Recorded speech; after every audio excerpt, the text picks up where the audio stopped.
क्या सीजेपी को opposition parties का हिडन सपोर्ट मिल रहा है? हो सकता है। क्या उन्हें कहीं से फंडिंग मिल रही है?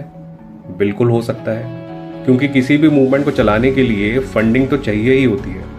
लेकिन ज़रूरी नहीं है कि उसे फॉरेन फंडिंग से ही जोड़ा जाए।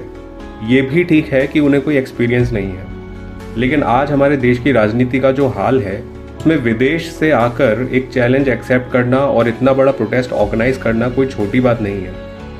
दरअसल हमारा सिस्टम इतना डरा और मरा हुआ है कि वो सरकार के खिलाफ किसी भी तरह के डिसेंट और प्रोटेस्ट को बर्दाश्त नहीं कर सकता। और जब भी कोई ऐसी कोशिश होती है तो उसे फॉरेन फंडिंग, एंटी नेशनल और कॉन्स्पिरेसी से जोड़ दिया जाता है। मीडिया को ये याद रखना चाहिए कि हमारे देश में ऐसे नेताओं की लंबी लिस्ट है जिन्होंने अपने करियर की शुरुआत स्टूडेंट पॉलिटिक्स से ही की थी।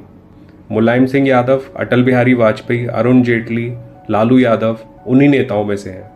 देखकर तो यही लगता है कि आगे चलकर ये प्रोटेस्ट एक बड़ा रूप लेने वाला है।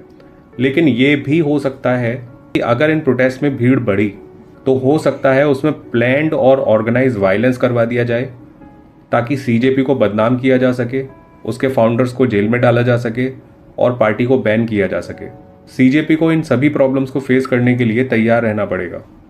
ये बात सही है कि ऑनलाइन कुछ भी कहना, कोई पेज बनाना बहुत आसान होता है और ज़मीन पर काम करना बिल्कुल अलग। लेकिन अगर किसी ने कोशिश की है तो उसे इस तरीके से डिमीन करना हमारे सिस्टम और मीडिया के डर को ही दिखाता है, क्योंकि पिछले 12 साल से हिंदू मुस्लिम पॉलिटिकल डिबेट की वजह से इन सब की दुकान बढ़िया चल रही है। और फिर बीच में आ गया पेपर लीक, यूथ प्रोटेस्ट और अब सीजेपी। इतना बड़ा बदलाव आखिर इन लोगों को कैसे हजम होगा? तो जाहिर सी बात है उसे नीचा तो दिखाया ही जाएगा।